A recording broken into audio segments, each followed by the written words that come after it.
ഹബീബായ റസൂലുള്ളാഹി സ്വല്ലല്ലാഹു അലൈഹി വസല്ലം തങ്ങളോട് ഇരു വീട്ടിലെ ഐശ്വര്യം ഞാൻ ചോദിച്ചോ, തേടിയിട്ടുണ്ടോ? എനിക്ക് കിട്ടാതിരുന്നിട്ടില്ല. ദുനിയാവ് ചോദിച്ചോ, കിട്ടാതിരുന്നിട്ടില്ല. ആഖിറം ചോദിച്ചോ, കിട്ടാതിരുന്നിട്ടില്ല. മുത്തുനബിയെ കൊണ്ട് ഉറപ്പിച്ചുകൊണ്ട് കടം വീടാന് ആര് പറഞ്ഞോ എനിക്ക് കിട്ടാതിരുന്നിട്ടില്ല? ദുനിയാവ് വേണോ? മുത്തുനബിയോട് ചോദിച്ചോ. ആഖിറം വേണോ? മുത്തുനബിയോട് ചോദിച്ചോ. റസൂലുള്ളാഹിനോടടുത്തോ, സ്വലാത്ത് ചൊല്ലിക്കോ, അതിൽ ലഭിക്കാതിരിക്കില്ല. മഹാനരായ അഷ്റഫുൽ ഖൽഖ് മുഹമ്മദ് മുസ്തഫ. ആ രംഗം നിങ്ങൾ ഓർത്തു നോക്കൂ. ഒരു പാവപ്പെട്ട പയ്യൻ തന്റെ ഉപ്പയുടെ കോടിക്കണക്കിന് കടങ്ങൾ ഏറ്റെടുത്ത് കടക്കാര് വന്ന് ഇങ്ങനെ ശല്യം ചെയ്യുകയാണ്. ഒരു പോർക്കളം തന്നെ റസൂലുള്ളാഹി സ്വല്ലല്ലാഹു അലൈഹി വസല്ലമ തങ്ങൾക്ക് ഏറ്റവും ദുഃഖവും സങ്കടവും തന്ന യുദ്ധമാണ്. പക്ഷേ റസൂലുള്ളാഹി സ്വല്ലല്ലാഹു അലൈഹി വസല്ലമ തങ്ങൾ വിരലനക്കിയാൽ അവിടെ ഉസ്മാൻ റളിയല്ലാഹു അൻഹു ഉണ്ട്, അബ്ദുറഹ്മാൻ ഇബ്നു ഔഫ് തങ്ങളുണ്ട്, അബൂ തൽഹത്തുൽ അൻസാരിയുണ്ട്, സമ്പന്നരായ കോടീശ്വരന്മാരായ പല ആളുകളുമുണ്ട്. അവരോടൊക്കെ ഒരു പിരിവ് വാങ്ങിയിട്ട് കൊടുക്കാമായിരുന്നു ജാബിർ റളിയല്ലാഹു അൻഹുവിന്. ചെയ്തില്ല. മുത്തു റസൂൽ പറഞ്ഞു, ജാബിറെ സമാധാനപ്പെട്, നാളെ ഞാൻ അവിടെ വരാം. ഇമാം ബുഖാരി തന്റെ സഹീഹുൽ ബുഖാരി റിപ്പോർട്ട് ചെയ്ത ഹദീസാ, കഥ പറയല്ല. ബഹുമാനപ്പെട്ട ജാബിർ റളിയല്ലാഹു അൻഹു പറയുന്നു, പിറ്റേ ദിവസം സുബഹി നിസ്കാരാനന്തരം അഷ്റഫുൽ ഖൽഖ് മുഹമ്മദ് മുസ്തഫ സല്ലല്ലാഹു അലൈഹി വസല്ലമ തങ്ങൾ സ്വഹാബാക്കളോട് പറയുന്നു, സിദ്ദീഖുൽ അക്ബറിനോട് പറയുന്നു, ഉമറുൽ ഫാറൂഖിനോട് പറയുന്നു, നമുക്ക് പോകാം, ജാബിറിന്റെ വീട് വരെ നമുക്ക് പോകാം. നേരം പുലർന്നു. അഷ്റഫുൽ ഖൽഖ് നബി സല്ലല്ലാഹു അലൈഹി വസല്ലമ തങ്ങളെ വരവും കാത്ത് ഞാൻ പ്രതീക്ഷിച്ച് വീട്ടിലിരിക്കുകയാ. താമസിയാതെ മുത്തുനബി വന്നു പോയി. റസൂലുള്ളാഹിന്റെ കൂടെ ഏതാനും സ്വഹാബികളുമുണ്ട്. റസൂലുള്ളാഹി സ്വല്ലല്ലാഹു അലൈഹി വസല്ലമ തങ്ങൾ വീട്ടുമുറ്റത്തെത്തിയ സമയത്ത് ഞാൻ പുറത്തേക്ക് ഇറങ്ങിച്ചെന്ന് റസൂലുള്ളാഹിനെ സ്വീകരിക്കുകയാ. റസൂലുള്ളാഹിനെ വീട്ടിലേക്ക് ക്ഷണിക്കുകയാ. മുത്തുനബി കയറിയില്ല. ജാബിറേ, നിനക്ക് ഇവിടെയുള്ള ഈത്തപ്പനങ്ങളൊന്ന് കാണിച്ചുതാ, ഈന്തപ്പന മരങ്ങളൊന്ന് കാണിച്ചുതാ. ഞാൻ നബി സല്ലല്ലാഹു അലൈഹി വസല്ലമ തങ്ങൾക്ക് നമ്മുടെ വീടിന്റെ പരിസരത്തുള്ള ഈ ഏതാനും ഈന്തപ്പന മരങ്ങൾ കാണിച്ചു കൊടുത്തു. അത് തീരെ ഫലപുഷ്ടിയുള്ളതല്ല. ധാരാളം പ്രായം നമ്മുടെ നാട്ടിലെ ചെമ്പന്തെങ്ങ് പോലെ കായ്കളൊക്കെ അവസാനിച്ചു തുടങ്ങിയിട്ടുണ്ട്. വളരെ ശുഷ്കിച്ച കാരക്കകൾ മാത്രമാ അതിന്മേൽ ഉള്ളത്. ആ എല്ലാ പഴങ്ങളും കൂടി ഒന്ന് പറിച്ചാലോ നമ്മൾ എന്റെ ഉപ്പ കൊടുക്കാനുള്ള ഏറ്റവും ചെറിയ കടം പോലും അതുകൊണ്ട് വീടുകയില്ല. അല്ലാഹുവിന്റെ റസൂൽ ആ എല്ലാ ഈന്തപ്പന മരങ്ങളുടെ മുരട്ടും മുത്തു റസൂല് ചെല്ലുകയാ. ആ മരങ്ങളെല്ലാം അല്ലാഹുവിന്റെ റസൂല് കൈകളെ കൊണ്ടൊന്ന് തടവുകയാ. എല്ലാ മരങ്ങളും അല്ലാഹുവിന്റെ റസൂല് കൈകളെ കൊണ്ട് തടവിയിട്ട് താലോടിയിട്ട് മുത്തു റസൂലുള്ളാഹി സ്വല്ലല്ലാഹു അലൈഹി വസല്ലമ തങ്ങൾ പറയുന്നു, ജാബിറേ, ആ പറിക്കാരനെ വിളിച്ചുകൊണ്ട് പഴം പറിപ്പിച്ചോ. ഉപ്പയുടെ കടമൊക്കെ അങ്ങ് വീട്ടിക്കാളാ. ആർക്കൊക്കെ ഈത്തപ്പഴം കൊടുക്കാനുണ്ട്, കാരക്ക കൊടുക്കാനുണ്ട്, സർവ കടക്കാരെയും വിളിച്ചു വരുത്തിക്കോ. മുഴുവനും അളന്നു കൊടുത്തോ. ബഹുമാനപ്പെട്ട ജാബിർ റളിയല്ലാഹു അൻഹു തങ്ങൾക്ക് സംശയം തോന്നിയില്ല. നമ്മളും സ്വഹാബത്തും തമ്മിലുള്ള വ്യത്യാസം അവിടെയാണ്. ഈ കുറഞ്ഞ ഈത്തപ്പഴം ഞാൻ പറിച്ചിട്ട് ഏത് കടക്കാർക്കാ ഇത് ഞാൻ കൊടുക്കുക? ഞാൻ എങ്ങനെയാ കടക്കാരോട് വരാൻ പറയുക? ഞാൻ എങ്ങനെയാ ഇത് വിശ്വസിക്കുക? ബഹുമാനപ്പെട്ടവര് ചിന്തിച്ചില്ല. ഉടനെ തന്നെ ഈത്തപ്പഴം പറിക്കുന്ന ആളെ വിളിച്ചു വരുത്തുന്നു. ഈത്തപ്പഴം പറിച്ചു എല്ലാം ഒരു ഭാഗത്ത് കൂട്ടിയിട്ട് അതാ ഏറ്റവും ചെറിയ അബ്ദുല്ലാഹിൽ അൻസ്വാരിയുടെ കടങ്ങളിൽ നിന്ന് ഏറ്റവും ചെറിയ കടം പോലും ഇതുകൊണ്ട് വീടാൻ കഴിയില്ല. അത്രയും ചെറിയൊരു ഈത്തപ്പഴത്തിന്റെ കൂമ്പാരമാ തന്റെ മുൻപിൽ നിൽക്കുന്നത്. ബഹുമാനപ്പെട്ട ജാബിർ റളിയല്ലാഹു അൻഹു സർവ്വ ആളുകളോടും വിളിച്ചു പറഞ്ഞു അനൗൺസ്മെന്റ് ചെയ്തു ഈ പാവപ്പെട്ട ജാബിറിന്റെ വാപ്പ അബ്ദുല്ലാഹിൽ അൻസ്വാരി ആർക്കൊക്കെ ഈത്തപ്പഴം തരാനുണ്ട് എല്ലാവരും വന്നുകൊള്ളട്ടെ, അത് വാങ്ങിപ്പോകട്ടെ. ആദ്യമായിട്ട് 30 വസക്ക് കാരക്ക കൊടുക്കാനുള്ള ജൂതൻ വരുന്നേ. സഹോദരാ, ഒരു വസക്ക് എന്ന് പറഞ്ഞാൽ തന്നെ 15 പറയാണ്. അങ്ങനെ 30 വസക്ക് കാരക്ക കൊടുക്കാനുള്ള ജൂതൻ വരുന്ന ഈ ചെറിയ കൂമ്പാരത്തിൽ നിന്ന് ഞാൻ അളന്നു കൊടുത്തു. എല്ലാ കടക്കാർക്കും അളന്നു കൊടുത്തു. ഒരു ഈത്തപ്പഴം പോലും എന്റെ കൂമ്പാരത്തിൽ നിന്ന് ചുരുങ്ങിയിട്ടില്ല. സുബ്ഹാനല്ലാഹ്. കടക്കാര് മുഴുവനും വന്നവരെ കടങ്ങളൊക്കെ തിരിച്ചു കൊണ്ടുപോയി. എന്റെ ഉപ്പ ഈത്തപ്പഴത്തിന്റെ കടത്തിൽ നിന്നൊക്കെ മുക്തനായി പോയി. എന്റെ വൈത്ത എന്റെ വീട്ടിൽ നിന്നാ കുറച്ചു വെച്ചിരിക്കുന്ന കൂമ്പാരം അതേപോലെ നിൽക്കുന്നു. അസ്ർ നിസ്കാരം ആകുമ്പോഴേക്ക് ഞാൻ മുത്തുനബിന്റെ പള്ളിയിലെത്തിപ്പോയി. റസൂലുള്ളാഹിനോടൊന്ന് പറയാൻ, റസൂലുള്ളാഹിന്റെ കൂടെ വന്ന സ്വഹാബികളോട് പറയാൻ, ഈ സന്തോഷ വാർത്ത അറിയിക്കാൻ ഞാൻ മദീന പള്ളിയിലെത്തിപ്പോയി. സർവ്വ സ്വഹാബികളോടും ഞാൻ ആ വിവരം പറഞ്ഞു.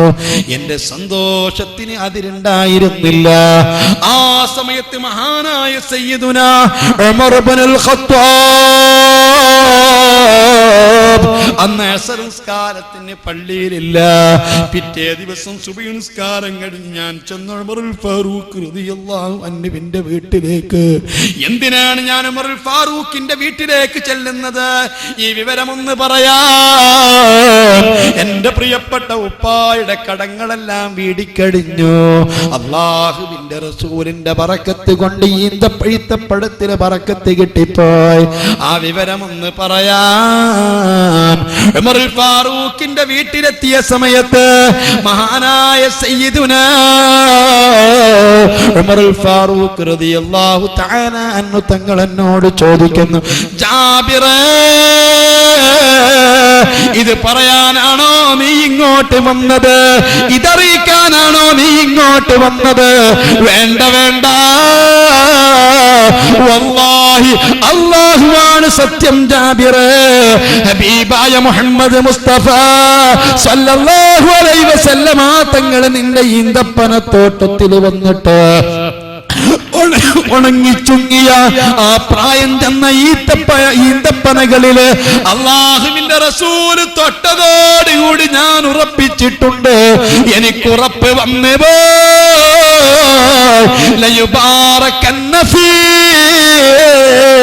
അതിൽ വല്ലാത്ത ബറക്കത്താണ് ലഭിക്കാൻ പോകുന്നത്. നിന്റെ ഉപ്പയുടെ കടങ്ങൾ മുഴുവനും വീടിയാലും ഈന്തപ്പഴം അവസാനിക്കയില്ല. ഞാൻ ഉറപ്പിച്ചു എനിക്കതിൽ സംശയമില്ല. ഇത് പറയാൻ നീ ഇങ്ങോട്ട് വരേണ്ടിയിരുന്നില്ല. മഹാനരായ അഷ്റഫുൽ ഖൽഖ് മുഹമ്മദ് മുസ്തഫ സല്ലല്ലാഹു അലൈഹി വസല്ലമ തങ്ങളെ കുറിച്ച് ഉമറുൽ ഫാറൂഖ് വിശ്വസിച്ച വിശ്വാസം എന്താ? ജാബിർ റളിയല്ലാഹു അൻഹുവിന്റെ വിശ്വാസം എന്താ? എന്റെ പ്രിയപ്പെട്ട സഹോദര, ബഹുമാനപ്പെട്ട ജാബിർ റളിയല്ലാഹു അൻഹു തന്റെ പ്രിയപ്പെട്ട ഉപ്പയുടെ സർവ്വ കടങ്ങളും അതോടുകൂടി വീട്ടിപ്പോയി. ജീവിച്ചിരിക്കുന്ന മക്കള് മരിച്ചുപോയ പ്രിയപ്പെട്ട ഉപ്പയോട് ഉമ്മയോട് ചെയ്യേണ്ട ഏറ്റവും വലിയ ബാധ്യതയാണ്, ഏറ്റവും വലിയ കടപ്പാടാണ് അവരെ കടങ്ങൾ വീട്ടുക. ആ കടങ്ങൾ വീട്ടാറ് ജീവിച്ചിരി മരിച്ചുപോയ മുഅ്മിനീങ്ങളെ കടങ്ങൾ വീട്ടാറ് ഒന്നും തന്നെ അവരെ ഖബറിലേക്ക് ലഭിക്കുകയില്ല. മുഹമ്മദുർ റസൂലുള്ളാഹ്. അതുകൊണ്ട് ജീവിച്ചിരിക്കുന്ന ആളുകൾ മരിച്ചവർക്ക് വേണ്ടി ചെയ്യേണ്ട കാര്യങ്ങളിൽ നമ്പർ 1 അവരെ കടങ്ങൾ വീട്ടുക. എന്നിട്ടായിരിക്കണം ബാക്കി പരിപാടികളൊക്കെ. അല്ലാതെ കുറെ ബാക്കിയുള്ള കാര്യങ്ങൾ ചെയ്തുകൊണ്ട് ഖബർ മയ്യത്തിന് കിട്ടൂല. മഹാന്മാരായ പണ്ഡിതന്മാരെന്ത് പറയുന്നു? മരിച്ച മയ്യത്ത് സ്വത്തിൽ നിന്ന് കടങ്ങൾ വീട്ടണം. മുഖദ്ദമം മിന്നാ ഹുഖൂഖുല്ലാഹി. കടം വീട്ടുകയാണെങ്കിൽ പിന്നെ ആദ്യം അള്ളാന്റെ കടം വീട്ടണം. ആരും ചോദിച്ചു വരൂലല്ലോ. ആളുകൾ ഉള്ളവർ ആരെങ്കിലും കടം ആദ്യം ഉണ്ടെങ്കിലൊക്കെ ചോദിച്ചു വന്നോളൂ. അള്ളാന്റെ കട ആരാ ചോദിച്ചു വരുന്നത്? അപ്പോൾ ഈ മരിച്ചുപോയ മനുഷ്യൻ, അയാൾ എനിക്ക് വേണ്ടി അധ്വാനിച്ച ആളാ. ഞങ്ങൾ കഷ്ടപ്പെട്ട സന്ദർഭത്തിൽ ഞങ്ങളെ പട്ടിണി മാറ്റാൻ വേണ്ടിയിട്ട് കടം വാങ്ങിയ ആളാ. ഞങ്ങൾക്ക് വേണ്ടി കഠിനാധ്വാനം ചെയ്തിട്ടുള്ള ആളാ. അതുകൊണ്ട് ഈ മരിച്ചുപോയ എൻ്റെ പ്രിയപ്പെട്ട ഉപ്പ, എൻ്റെ പ്രിയപ്പെട്ട ജ്യേഷ്ഠൻ, എൻ്റെ പ്രിയപ്പെട്ട അനുജൻ, അവരാരും ഖബറിൽ ശിക്ഷിക്കപ്പെടരുത് എന്ന് ഉദ്ദേശിക്കുന്ന ചിന്തിക്കുന്ന ആളുകൾ ആദ്യം ആ കടങ്ങളൊക്കെ ഏറ്റെടുത്ത് വീട്ടാൻ ശ്രമിക്കണം എൻ്റെ പ്രിയപ്പെട്ട സഹോദരന്മാരെ. പക്ഷേ അല്ലാഹു സുബ്ഹാനഹു വ തആല ഇങ്ങനെ കടത്തോടിയൊരു മനുഷ്യൻ മരിച്ചു. തീർത്തും ആ കടം വാങ്ങിയാലെ കുറ്റക്കാരനല്ല. അയാൾ ഒരിക്കലും കുറ്റക്കാരനല്ല. അള്ളാഹുവിൽ വിശ്വസിച്ച് അള്ളാഹുവിൽ അർപ്പിച്ച് അള്ളാഹുവിൽ തവക്കുൽ ചെയ്ത് കടം വാങ്ങിയതാ. സംഗതി വശാൽ അയാൾക്ക് വിട്ടാൻ കഴിഞ്ഞില്ല. അത്തരം ആളുകളുടെ കടം അല്ലാഹു സുബ്ഹാനഹു വ തആല ആ ഹക്കിന്റെ ആളുകൾക്ക് അല്ലാഹു സുബ്ഹാനഹു വ തആല അതിന് പകരം കൊടുത്ത് അവരെ കൊണ്ട് തെറ്റിപ്പടിച്ച് ഇയാളെ പാപങ്ങൾ പുറത്തു കൊടുക്കും. അങ്ങനെയും ഇസ്ലാമിലുണ്ട്. ഒരാൾ വ്യക്തമായ മാർഗം കണ്ട് വ്യക്തമായ വഴി കണ്ട് കടം വാങ്ങി. പക്ഷേ ആ കടം വീട്ടാൻ അയാളെ കൊണ്ട് സാധിച്ചില്ല. അയാൾ തീർത്തും അതിൽ കുറ്റക്കാരനല്ല, അയാൾ പാപമാണ്. പക്ഷേ ആ കടത്തിന്റെ ആൾക്ക് അതിനു മാത്രം പ്രതിഫലം അല്ലാഹു സുബ്ഹാനഹു വ തആല നൽകിയിട്ട് ഈ മനുഷ്യൻ അല്ലാഹു പുറത്തു കൊടുക്കും. അങ്ങനത്തെ ഒരു വകുപ്പും ഇസ്ലാമിലുണ്ട്. പക്ഷേ അത് മനസ്സിലാക്കി കടം വിട്ടാതിരിക്കരുത്. എന്റെ പ്രിയപ്പെട്ട സഹോദരന്മാരോട് ഓർമ്മപ്പെടുത്തുന്നു, അല്ലാഹുവിനോട് മഗ്ഫിറത്ത് ചോദിച്ചു വാങ്ങുമ്പോൾ അല്ലാഹു മഗ്ഫിർ ലീ ദുനൂബി, ഈ ഓഫർ വാങ്ങുന്ന സമയത്ത് നാം ഓരോരുത്തരും ചിന്തിക്കേണ്ട പ്രശ്നമാണത്. മനുഷ്യന്റെ കടവും അള്ളാന്റെ കടവും. അള്ളാന്റെ കടമാണ് സക്കാത്തിന്റെ കുടിശ്ശിക, അള്ളാഹുവിന്റെ കടമാണ്. കൊടുത്തിരിക്കണം, ആദ്യം അത് കൊടുക്കണം. കടം വീട്ടുമ്പോ ആദ്യം അള്ളാന്റെ കടം വീട്ടുന്നിട്ടാ ജനങ്ങളെ കടം വീട്ടേണ്ടതാണ്.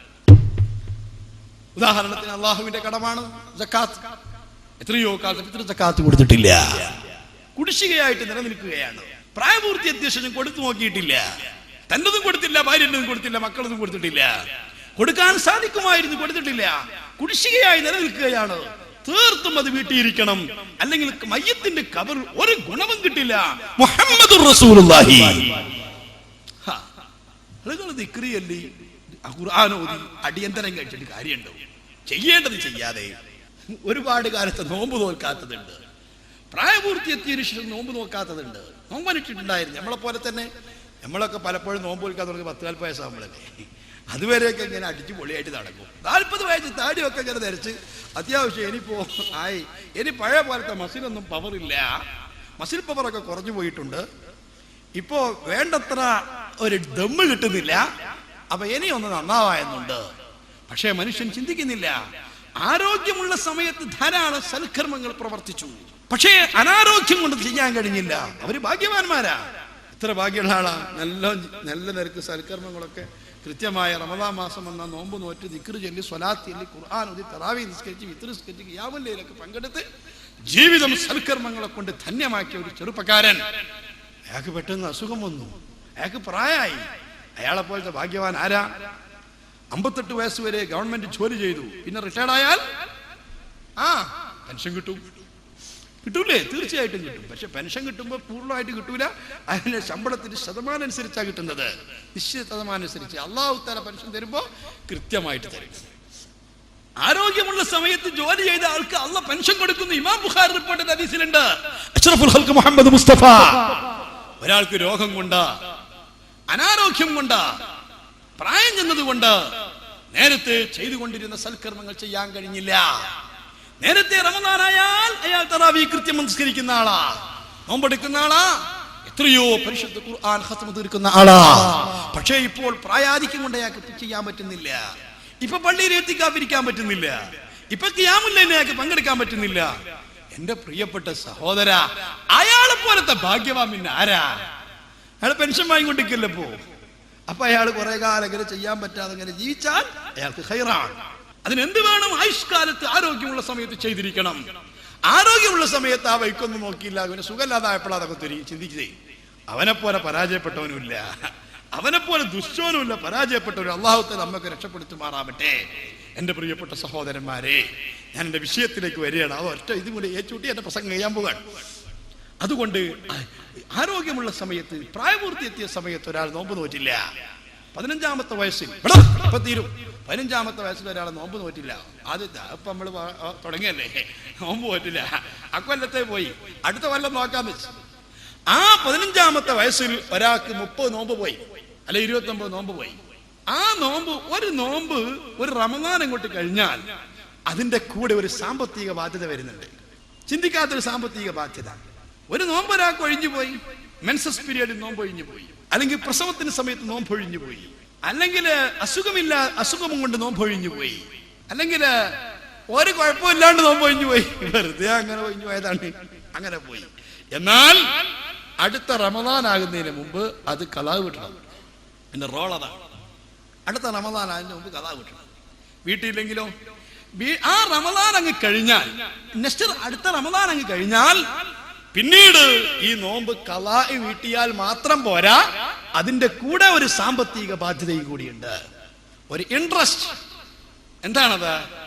അത് ഒരു നോമ്പിന് 800 ml അരി കൊടുക്കണം. ഖളാ വീട്ടും വേണം, പുറമെ 800 ml അരി കൊടുത്തിരിക്കണം. അപ്പൊ 30 നോമ്പാണ്, 24 ലിറ്റർ അരി കൊടുത്തോളാം. അപ്പൊ 24 ലിറ്റർ അരി അയാളെ അക്കൗണ്ടിൽ അവിടെ ബാലൻസ് ആയിട്ട് വരികയാണ്, ബാധ്യതയായിട്ട് വരികയാണ്. അപ്പൊ ഇനി അടുത്ത റമദാൻ അത് വീട്ടണം. അത് വീട്ടിലെ നിൽക്ക.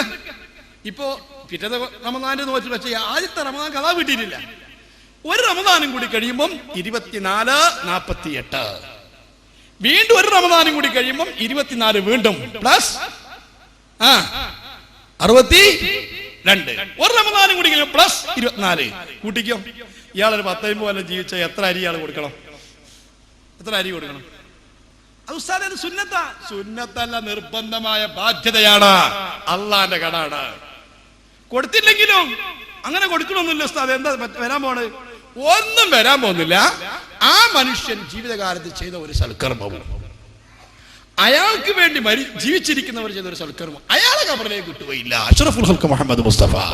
പറ്റിയാലും വേണ്ട, പറ്റില്ലെങ്കിലും വേണ്ടില്ല. അതിനൊന്നും ആളുണ്ടാവില്ല. അവനെ കണ്ടുണ്ടെങ്കിലും ചോദിച്ചു വന്നുള്ളതായിട്ട് പറയും. ഇത് ചോദിച്ച ആരാ വരുന്നത്? അള്ളാഹുവിന്റെ കടമാദ്യം വീട്ടണം. ഈ മരിച്ച മയ്യത്ത് അയാളൊരു സാമ്പത്തിക ബാധ്യതയുടെ പേരിൽ ഖബറിൽ സൂക്ഷിക്കപ്പെട്ടുകൂടാ. അയാൾ ഞങ്ങൾക്ക് വേണ്ടി കഷ്ടപ്പെട്ട ആളാ. അതുകൊണ്ട് മക്കളാകുന്ന ഞങ്ങൾ അയാളെ സാമ്പത്തികമായിട്ടൊരു കാര്യത്തിന്റെ പേരിൽ അയാൾ ഖബറിൽ സൂക്ഷിക്കപ്പെട്ടുകൂടാ എന്ന് നിർബന്ധമുള്ള മക്കൾ, ഇതാണ് ആദ്യം ചിന്തിക്കേണ്ടത്. വാപ്പാക്ക് ഇങ്ങനെ വല്ല ബാധ്യതയുണ്ടോ? ചിന്തിക്കണം. അത് ഞങ്ങൾക്കൊന്നും അറിയില്ലായിരുന്നു ഉസ്താദേ. അറിവില്ലായ്മ രണ്ട് ജാഹിലിന് മാത്രമേ ഇളവുള്ളത്. ഒരു കാര്യം മതത്തിൽ അറിയാത്തതിന്റെ പേരിൽ ഇളവ് ലഭിക്കുന്ന 2 ആളാണ്. അങ്ങോട്ട് പഠിച്ചു വെച്ചു. ആളുകൾക്ക് അനങ്ങിയുള്ള പറഞ്ഞു, ഞങ്ങൾക്കത് അത് അറിയില്ലായിരുന്നു, ഞങ്ങളൊക്കെ അറിയാത്ത ആൾക്കാരല്ലേ, അതുകൊണ്ടൊക്കെ ഒരു ഇളവുണ്ടാവും. അറിവില്ലായ്മ കൊണ്ട് ഇളവ് അനുവദിക്കപ്പെടുന്ന മതത്തിൽ 2 ടീമിനാണ്. ഒന്ന് നവമുസ്ലിം, ഇപ്പൊ ഇസ്ലാമിന് വന്നിട്ടേ ഉള്ളൂ, പഠിക്കാൻ ടൈം കിട്ടിയിട്ടില്ല. അയാൾ അറിവിടുകൊണ്ട് വല്ല പാകപ്പിഴവുകൾ സംഭവിച്ചു പോയാൽ അയാൾക്ക് ഇളവുണ്ട്. അത് പഠിക്കാൻ കിട്ടുന്ന സമയം വരെ.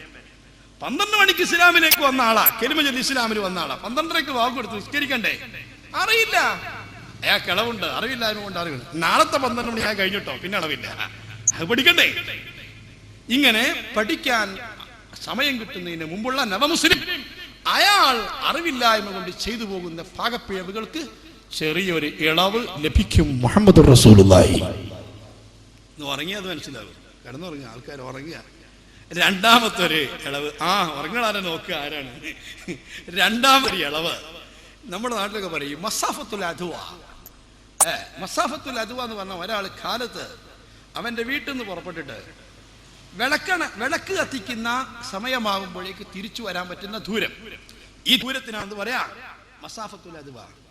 ഒരാൾ കാലത്ത് അവന്റെ വീട്ടിൽ നിന്ന് പോയി വൈകുന്നേരം ആകുമ്പോഴേക്ക് തിരിച്ചെത്താൻ എത്ര കിലോമീറ്റർ പോകും? ഒരു 10-20 കിലോമീറ്റർ ഒക്കെ. ബസ്സിലല്ല പറഞ്ഞത്, നടക്കുന്ന കുട്ടിക്കോ ഒരു 10-20 കിലോമീറ്റർ ചുറ്റളവ് പോയി വരാൻ പറ്റും. ഇത്രയും ചുറ്റളവില് ഈ കാര്യം ചോദിക്കാൻ പറ്റിയ ഒരു പണ്ഡിതനില്ല. അങ്ങനെ ഈ ഒരു 10-20 കിലോമീറ്റർ ചുറ്റളവിലൊന്നും അറിയാവുന്ന ഒരു പണ്ഡിതനില്ല. തന്റെ പ്രശ്നം ചോദിച്ചു പഠിക്കാൻ പറ്റിയൊരു പണ്ഡിതനില്ല. അങ്ങനത്തെ ഒരാൾക്ക് അറിവില്ലായ്മ കൊണ്ട് ചെയ്യുന്നതിന് അളവുണ്ട്. ഈ കാലത്ത് നടക്കുവോ? അല്ലാഹ് ഈ കാലത്ത് നടക്കുവോ? സുബ്ഹാനല്ലാഹ്, എല്ലായിടത്തും പണ്ഡിതന്മാരും മുസ്ലിംമാരും സ്ഥാപനങ്ങളും കോളേജുകളും അല്ലാഹ് അതിന്റെ ഒരു കൈലാസ. ഈ കാലത്ത് നടക്കൂല. എന്നാ പിന്നെ അറിവില്ലായ്മക്ക് അളവില്ല. അതുകൊണ്ട് ഒരു കാര്യം ആൾക്കാർ എങ്ങനെ മനസ്സിലാക്കണ്ട, എനിക്ക് അറിയാൻ പാടില്ലാത്തതുകൊണ്ട് ഞാൻ അങ്ങനെ ചെയ്തു പോയതാണ് എന്ന് പറഞ്ഞ് പഠിച്ച റബ്ബിനോട് പറയാമെന്ന് മനസ്സിലാക്കണ്ട സഹോദരന്മാരെ. അതുകൊണ്ട് ഒരു മനുഷ്യൻ മരിച്ചാൽ ആദ്യം അയാളെ കടങ്ങൾ വിടണം. അതിൽ ഒന്നാമത്തെ കടം അല്ലാഹുവിന്റെ കടം.